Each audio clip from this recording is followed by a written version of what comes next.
nice to see you again.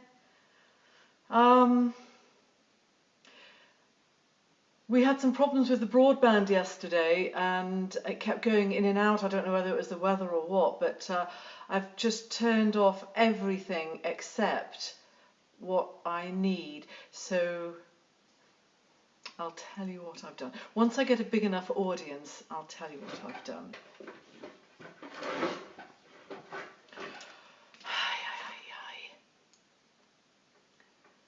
Oh, hello Catherine, Margaret and Yvonne.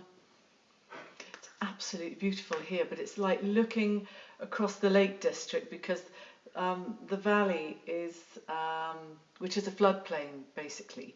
It's the floodplain for the River Reed, and it has got the river flowing silverily all the way, but it's also got loads and loads of sort of oxbow lakes and wet bits on the road, and we've been sitting having a cup of tea watching people attempting to drive through and then seeing them turning around and coming back along. And there's another one. I can just see a car in the distance. It's like they just don't seem to get it. Looks swollen. I'm guessing a fracture. Yes, sir. Hello, Fiona. Hello, Louise. Hello, Judith. Bring them on camera. No, I won't. Like I say, first of all, before we go any further, I do apologise if the Wi-Fi goes. Maybe just let me know. I've turned my phone off so it doesn't steal the broadband. But anyway, I'll just hope it'll work. Hello, Neil. How are you? What time is it anyway? Obviously, I can't tell. It's my physio eyes. Yeah, blooming right. So a week ago, literally a week ago, I took my horse out for a ride. He hasn't been very well.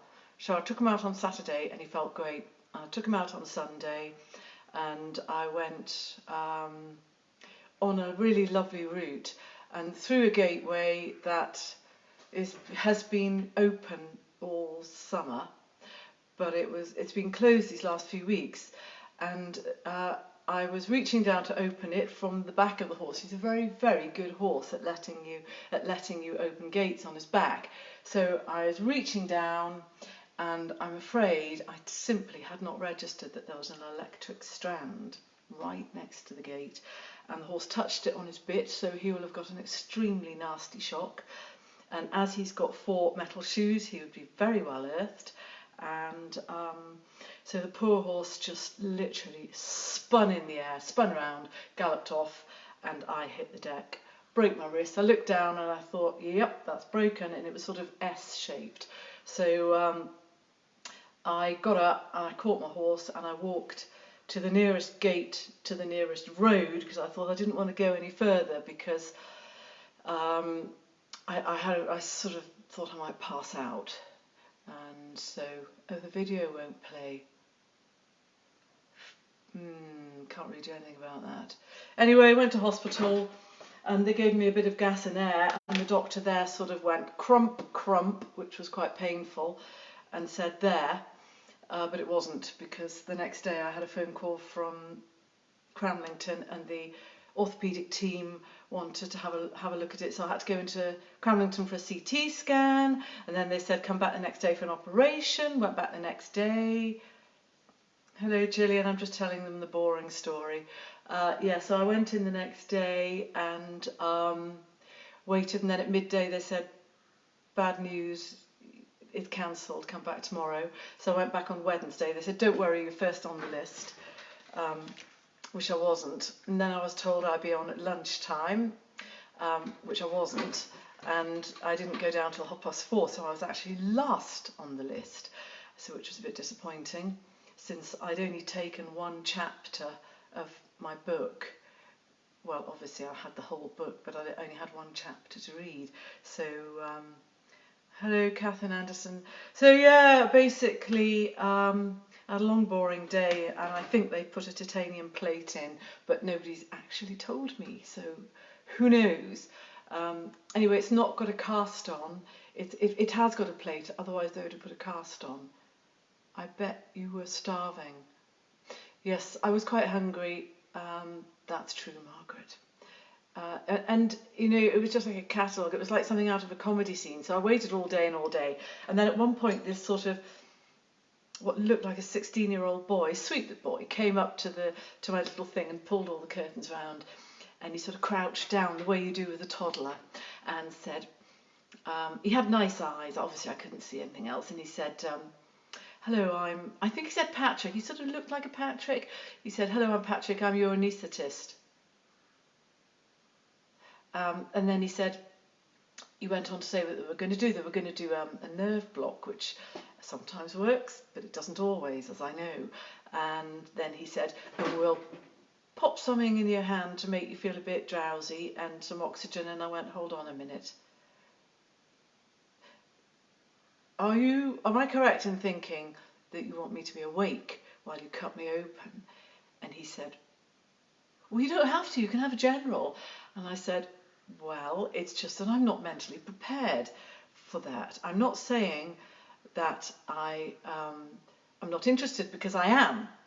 But to be honest, I think I'd rather have a general. I'm quite tired and I was looking forward to just going. So he said, right, that's fine, off he went. So anyway, when I did get taken down, here's young Patrick, and quite a sort of camp mincy sort of fellow who was more in charge. And he said, right, and he said, I'll be nursey, which I thought was odd, seeing as he was in charge. And he went, right, no allergies, no this, no that, no the other, de-dum. And then he said, right, now you get the big needle. And so Patrick got a big needle. And then he said, so, and now we're going to block her arm. We're going to do a nerve block on her arm. I'm sorry about this. Those of you who've tuned in for some painting, you might like to go and pop the kettle on, because the thing is, I haven't had an awful lot of company this last week. You are my company, and I'm afraid you're going to have to just sit through the story. So young Patrick got a big needle. Oh, he stuck a cannula in the back of my hand so they'd be prepared for the next stage, and as you can see, that's black and blue. So anyway, I'm lying on the bed, and this big needle goes into, I think it was here, and then you could see it all on the screen here, so that's quite interesting. So I'm watching the needle going through my flesh, and I broke my wrist, Maria. And you can actually see the needle, and so the chap who was in charge was telling wee Patrick where to poke the needle, and I could see it, and he went, yeah, that's it, there's the needle, yeah, so go along a bit down there. No, not that far. And I can feel it, and I can see it. And then he went, yep, that's it, along there, put a bit in there. No, not there, to the left a bit. Yeah, put a bit in there, and then go underneath that. No, not, yep, under the nerve, over this bit. So I found that quite nerve-wracking, watching young Patrick, who, I'm sure it wasn't just his first lesson, but it felt like that. Love it, as you are my company too. I know, it's nice. I think I'm going to faint. Yeah, well, not yet, Beth. So that was quite interesting. And they said, now do this. And so he got my arm and he held it up, and it just literally, it swang towards my face, this one here. So he said, yes, that's worked. So basically they just like made my arm totally dead. But that was the fun bit, because then young Patrick was told to put some stuff in the back of my hand, so I'm lying there, and I mean, I'm not really nervous. I've had a few operations, and I know that normally when you have a general anaesthetic you wake up, and if you don't wake up, well, you know, it can't be the worst way to go. Anyway, so he said, I'm going to put this stuff in and it'll just make you feel a little bit relaxed. So he got whatever it was, and then he pushed it at the back of my hand, lying there, and it was like someone shook a bottle of pop and took the lid off. It went everywhere, all over my face and my eyes, everywhere, like zzzt. And I just said, yeah, I feel a lot more relaxed now. And I just thought, you couldn't make it up. Anyway, shortly after that, they clamped an oxygen mask on my face, and I just did some breathing, and then the next thing I knew, I woke up and I was in the recovery bit, and I didn't feel too bad actually. And I looked down and my hand was still there, so that was like a bonus. Although when it happened last Sunday, I had to go down again in the evening because the pain was so intense. It felt like someone was holding my hand over a farrier's brazier, which is like red hot glowing heat. And I said to Fife, you just tell them to cut it off. I've had enough. Reminds me of my C-section. You know what he said? This will make you relax. Okay, so maybe we should do some painting now. Let's do some nice painting. I'm doing the same. My son will be a young Patrick. Ah, Helen, hello. I mean, normally I quite like anaesthetists, and they're usually quite sweet and quite funny. What an ordeal. Susan, yeah. Barlow, he'll know a few stories like that. It was just like Carry On, Doctor. And I haven't even told you the bit about me on the way home on the Monday, and someone rang up, oh, hello, this is Cramlington, we forgot to take your blood, can you just pop to Hexham? I said, pop? It's 22 miles away and we're nearly home. What planet are you on? She said, well, where do you live? Do you not live in Hexham? No. I've got great photos. Oh, Ruth, I don't want to see them. My horse kept rearing and dumped me in the maze the other morning. Luckily didn't do further damage. Oh, horses. The thing is, it's like a balance of averages, isn't it? Like you go out 1,000,000 times on your horse and you have like 1,000 fantastic memories, and sometimes you go out and you do stuff and you come back and you go, got away with that, and sometimes you feel like you've been wrestling with like an elephant on acid all afternoon, and you're still in one piece, and that's great. But if you're going to take part in dangerous sports like horse riding or off-piste skiing or racing driving or mountain biking, you're going to get injuries. And somebody said to me the other day, why didn't you take up dominoes? And I just said, well, I could have, but I wouldn't have had so many like fantastic memories to look back on sitting in my wheelchair when I'm an old lady. I missed the start. It was a horse thing, Maria, yes. Just remembered, we're seeing you backwards. It is my left wrist that is broken and now contains a titanium. I am titanium! That's my new song. Anyway, that's enough of that. Shall we carry on with the Light Sussex? I did a tiny bit of cheating. Oh, Lois, I need your address because I'm aware that Christmas is just around the corner. And I've literally just got your bag of elf outfits. And I thought, I'm going to ask Lois for her address. And I'm going to send them back to her. And then when she needs to do her things that involve wearing elf outfits, she'll have them. Send me your address. Just woke up to see your arm. Yeah, there it is. And look at my puffy little hand. All you physios out there, last night I held a packet of frozen baby broad beans here and on my thumb, which has got pins and needles. Is that the right thing to do? Is it okay? And I try and keep it.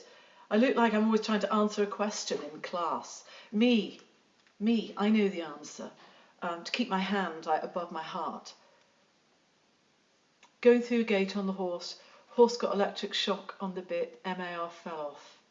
Yeah, that's correct. That's it, Margaret. Right. I mean, do you actually want to do any painting, or would you like me to tell you about... No, we won't do that. The horse's mouth seems to be okay. Apparently they can get quite a burn on their tongue, and you can tell because they do a lot of sort of stuff. But he seems fine. That's good. Right. Obviously, I'm limited. That's the only thing to do with...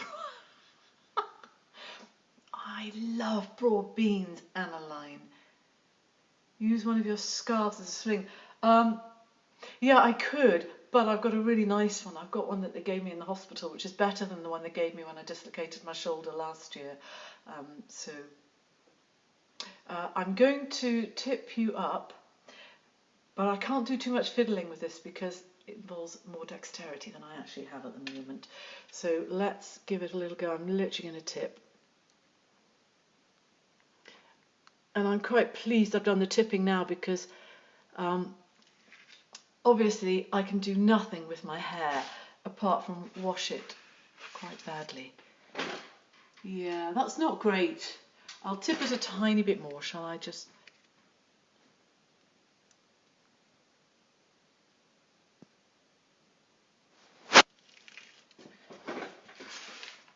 Is that okay?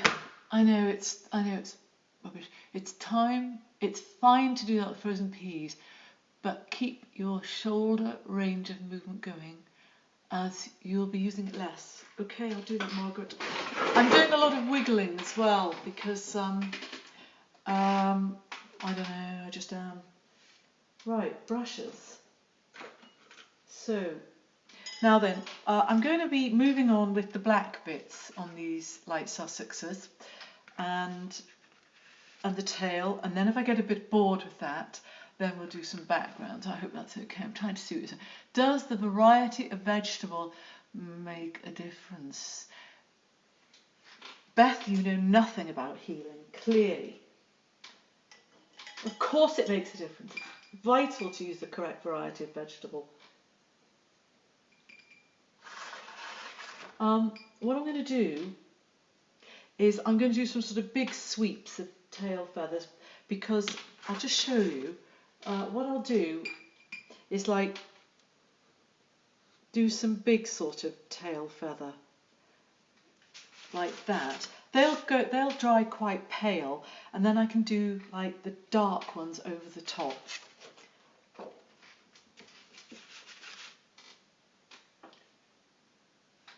So don't worry if they don't really look that great. So that's what I'm doing here. So obviously this injury has put the tin lid on my open water swimming, or as we now call it, cold water swimming, which is apparently an extreme sport, which I can vouch for. It really is, it is considered an extreme sport. So that's now 3 extreme sports I do.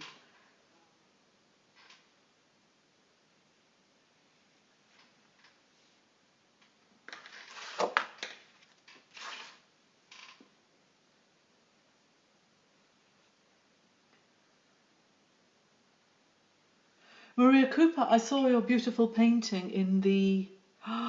gosh, what was the name of the exhibition? You had work in the catalogue online, and it was lovely, and I was very jealous.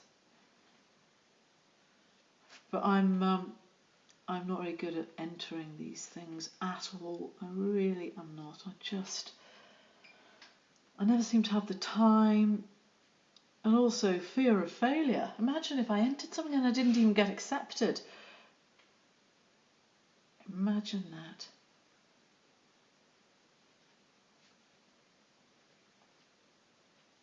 So my younger daughter, Annie, who's the concert pianist, she has the last day of her tour of Northumberland. I know they look pale, but remember I'm going to put some darker feathers over the top.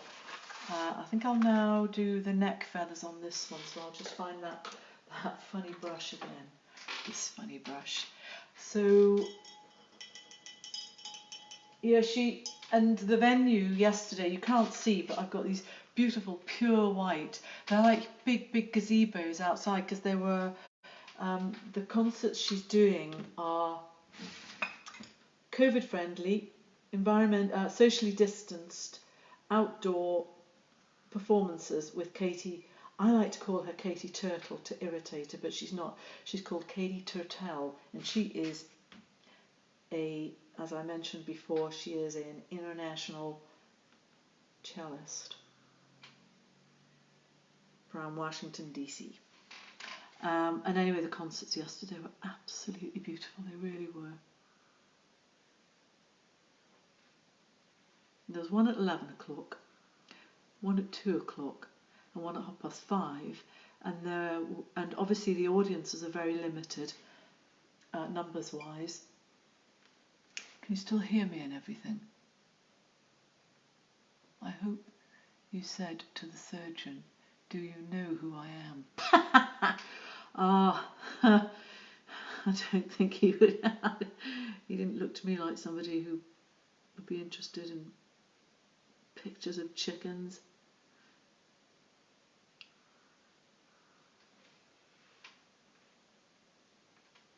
So anyway, the 11 o'clock concert, I think there was about 9 people, and then the one at 2 o'clock was very well attended, and I think that was pretty much a full complement.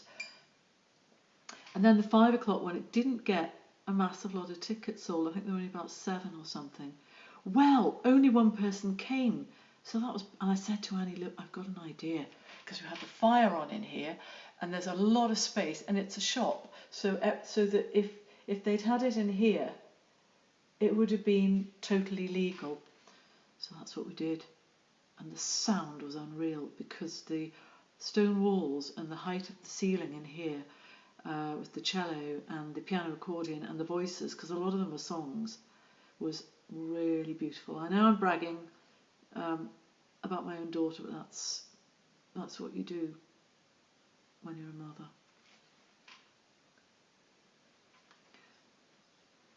So my other daughter Ruth came as well in the morning, which was nice, except she was in her dry robe. She'd been swimming, outdoor swimming. So I think she just came to make me feel bad and jealous.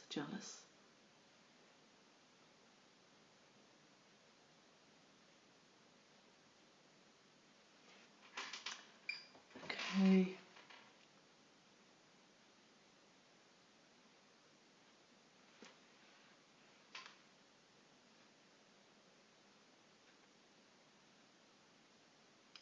So yeah, I've had to cancel. I was supposed to be doing competitions last weekend, competitions this weekend, and all cancelled. I just sometimes think the horse is laughing at me. He pretends to be ill for a while, and then overreacts at a little spark of electricity. I actually heard it go snap,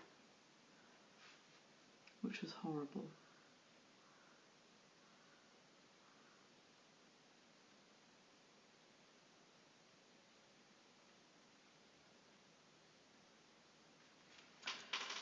Okay.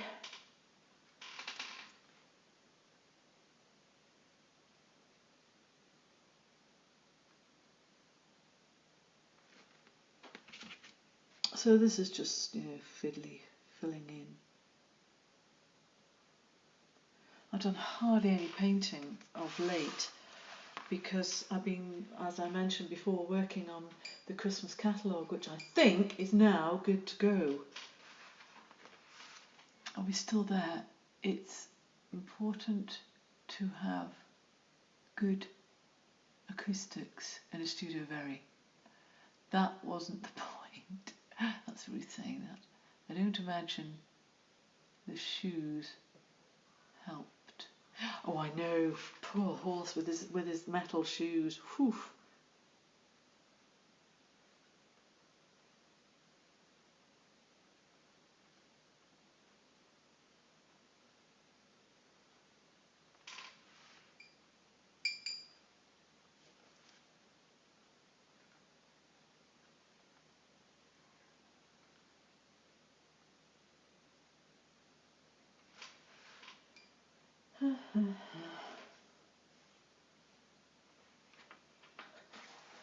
I seem to have managed to get a drip on there.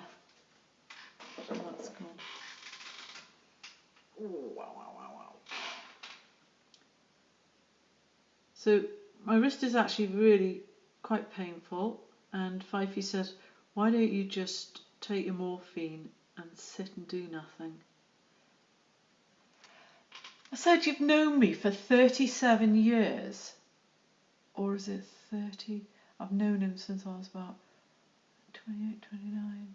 I don't know. Anyway, a lot of years, many years. 30 anyway. I said, you've known me for 30 years, and yet you don't even know me. Honestly.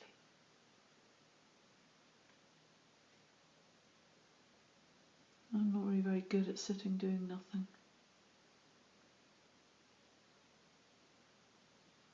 Although morphine is my drug of choice, I don't like ibuprofen very much. It does make me feel odd. And I'm also a bit worried because I'm not hungry at all in the morning. So I try not to take any painkillers because I don't want to rack my stomach. Okay, so that's not too bad. My horses are so sensitive to electricity that I swear I could fence them with a dental floss. Oh, and there is my sister-in-law watching. Now my sister-in-law is, as I mentioned on a post recently, has won the best sister-in-law award because no sooner had I mentioned that I'd had an accident than a jar stuffed full of every type of licorice sweet known to man came through the post, which was the most thoughtful thing ever. And I absolutely love them, and I'm trying to eke them out. Speaking of eking, I wish I'd eked out my absolute favourite ever weird cereal, which is called Steisel. And it's basically set in Jerusalem, and it involves it's not Hasidic, Hadidi, anyway, Orthodox Jewish community, and it's got that amazing actress in who was in a film called Unorthodox, and all the acting is superb. It is the slowest paced thing I've ever watched, and there are 26 episodes, and we finished it, and Fifey and I are literally in mourning. I can really recommend it. It's subtitled, and Fifey and I are fairly picky about what we watch. Obviously it's not everybody's cup of tea, but I think some of you would like it.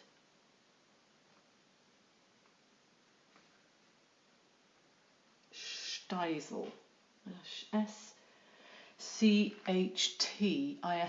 I think that's how it's spelled. Not what my daughter kept telling me. She said it was called Schitzel, and it's not.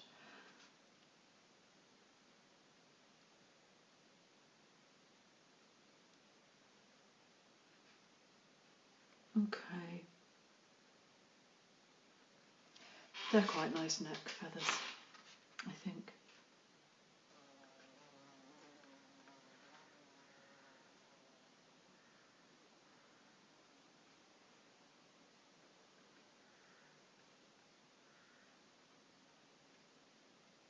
Okay.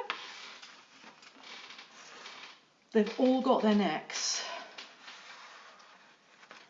We can maybe do a little bit more on the background. I literally have no idea what time it is. Just know I have to try not to make loud noises, otherwise the picture goes.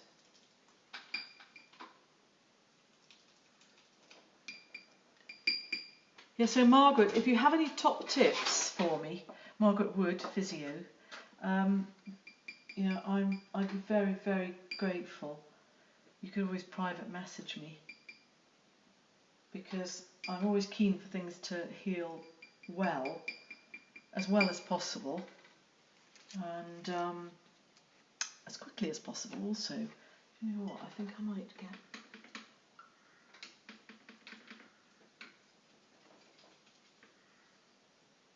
I'm sorry you can't see, not quite as dexterous as normal.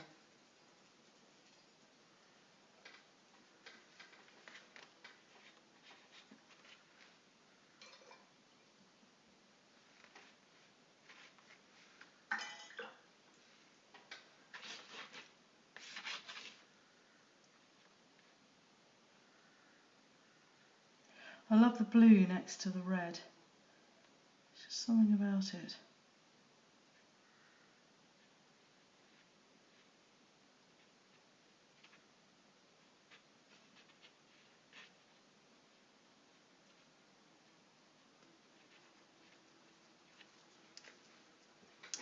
See what's being said, I love green wing. That was what I said when I was down in the place and they were sticking needles in me and spraying me with stuff.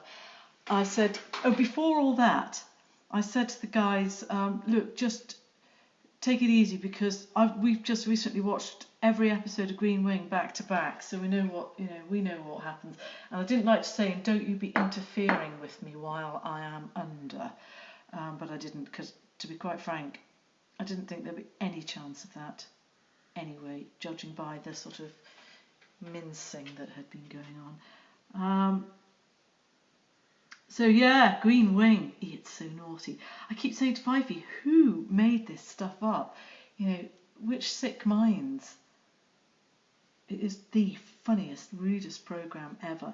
And it's as funny now as it was 20 odd years ago when it first was broadcast, don't you think?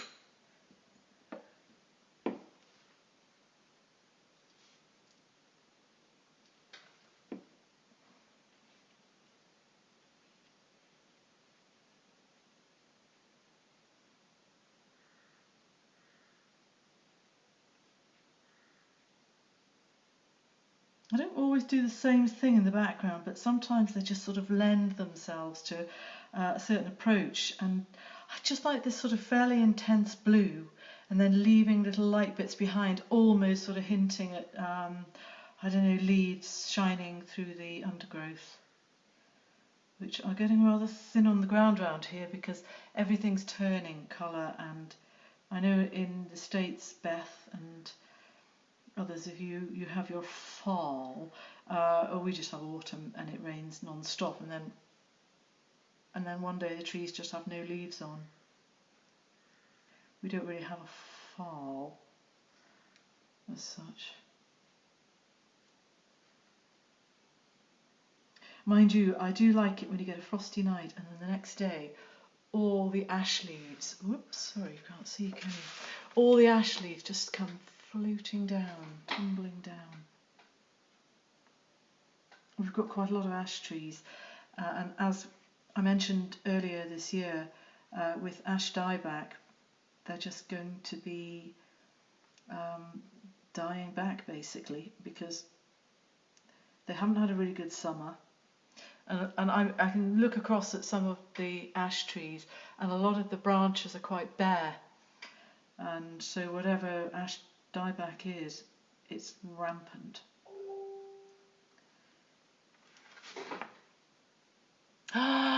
Margaret, you're so sweet, thank you. Lovely Margaret Wood has sent me probably some exercises. I can't tell right now, but I can see that she sent me something.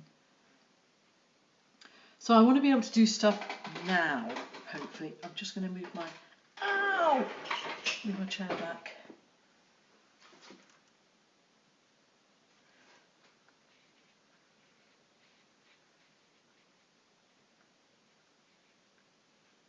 So the more contrast between the back and the white of the light Sussex, the better. And then they just sort of stand out, even though they've got quite a lot of shadow and stuff going on.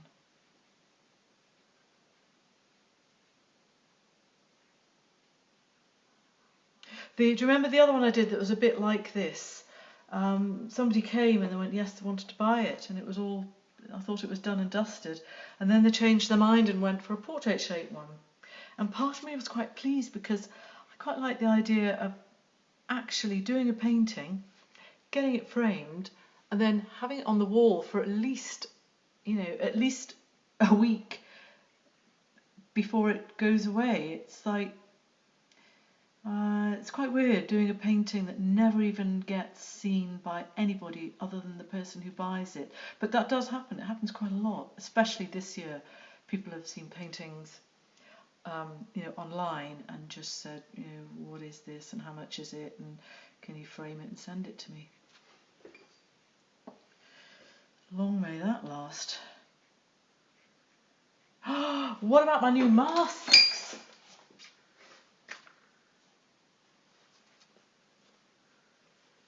There's one. And there's the other.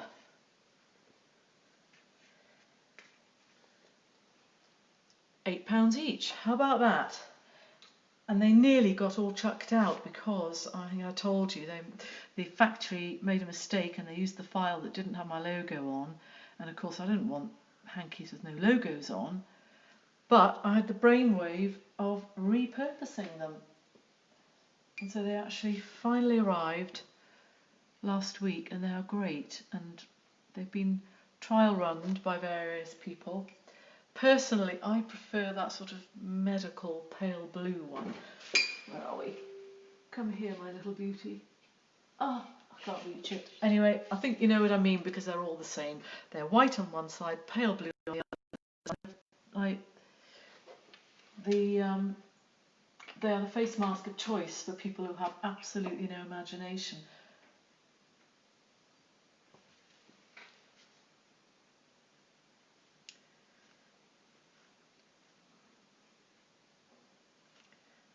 So this area is just starting to look quite nice, I think.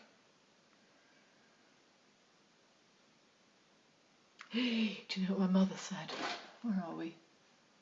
Hi Celia. You're just chatting amongst yourselves. So obviously here I am, crippled, and I've got my husband with an undiagnosed heart or long COVID or lordy knows what issue going on health-wise that is causing quite a bit of worry, I have to say. And so my mother said, "Oh dear," she said, do you want me to come up and drive you anywhere, like take shopping?" It's like, why would I want to go shopping? And she said, "Well, you know, I don't know, to get some groceries, to get some food." And I said, "Well, honestly, Mum, it would take hours because the only time I ever go shopping, it takes me hours and hours anyway because I don't know where anything is. Fifey's always done the shopping and he does the cooking as well, so it's really, really kind of you, but you don't need to worry." And then she said, no, but I'd like to. And I know for a fact that, you know, she's a terrible driver. She is a terrible driver. She'd never get here. So I said, "Oh, it's okay, Mum, really." And she said, "Well, what are you doing for food?" And I was like, well, because Fifey's sort of, he's not self-isolating, but he's being very, very reclusive. I mean, he's eccentric to start with, so you never know how much of it's just eccentricity. And so I said, "Mum, it's okay." And anyway, I don't really, you know, I'm not even that hungry right now. So do you know what she said? She said, "Well," she said, "it's a good job you haven't been wasting away then, isn't it?" And I said, "Did those words really just come out of your mouth?" And she sort of laughed, but she said, "You know what I mean." And I just said, "Yes, I do know what you mean. Goodbye." I put the phone down on her.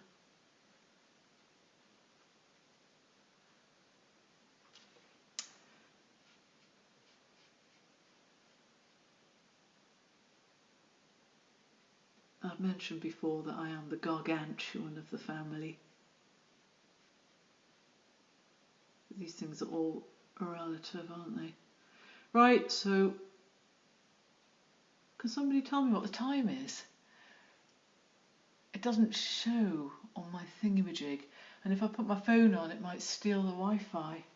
And obviously my watch is in whichever coat I was wearing when I came off the horse, and the first thing I noticed was that it was getting rather tight, so I very quickly whipped it off and shoved it in a pocket. And I just haven't quite got round to searching for it again. This is quite a fun effect, really.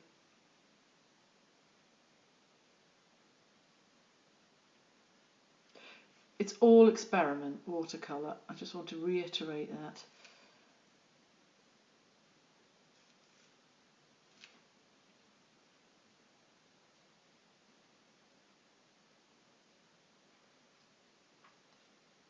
And just sort of looking back and seeing, and as I look back at this area here, I just feel that what's missing is a little bit of, just a little bit of warmth. So, and like these reds and purples and stuff like that, they're warm colours, and obviously greens and blues and yellows are more cold colours. So when I say add a bit of warmth, that's what I mean. And then it kind of somehow works with the reds of the combs and is more pleasing colour-wise for me.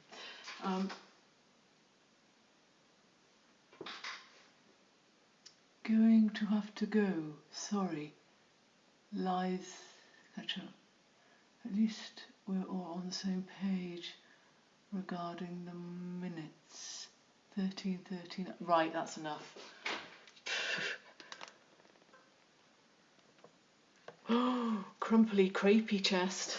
Well, 13:39. The warmer tones, brilliant. Thank you very much. We are. Thank you very much, Louise. Appreciate that. So I think that might be a good point to draw this part of the painting. I'm just going to tip that so it doesn't run down the face of that quite big drip. Right, so that is where I think I'll call it a halt today. Will I resist carrying on when I've said goodbye to you all? Anyway, have a lovely, lovely Sunday. I'll turn it back around so that gravity means it falls down the way. And catch up with you. Lucky for you lot, I'm incapacitated, so there's not much else I can do. What a pleasure. Be good to your poorest. So, I mean, tomorrow I'm here on my own. So, visitors permitting, we could continue tomorrow at 12. Thank you very much, Sarah, from Flowers and Foliage. You do know we've got like stacks of stuff now, like calendars and diaries and gift wrap and you name it. Oh, we've got something really good for Sarah.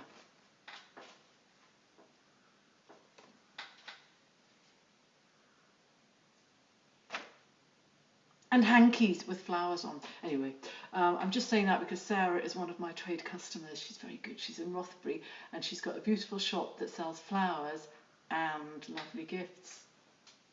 Right, I'm going to go now and I hope you have... Oh, look, you can laugh as much as you like. I don't mind. The new name, broke down. It's a bit too similar to broke back. Yeah, broke down, gang. Yep. Right, I'll probably be here tomorrow, and unless I have another accident or something. Thank you for the plug. Oh, golly, I should do more plugging. It's called Flowers and Foliage in Rothbury, and it's on the main drag, and it's lovely. And if you do go in, say hello to Sarah, and her sister Fiona might be there. And Sarah is also a very good artist, but she doesn't have much time to do it these days. Right, I'm off. Bye-bye.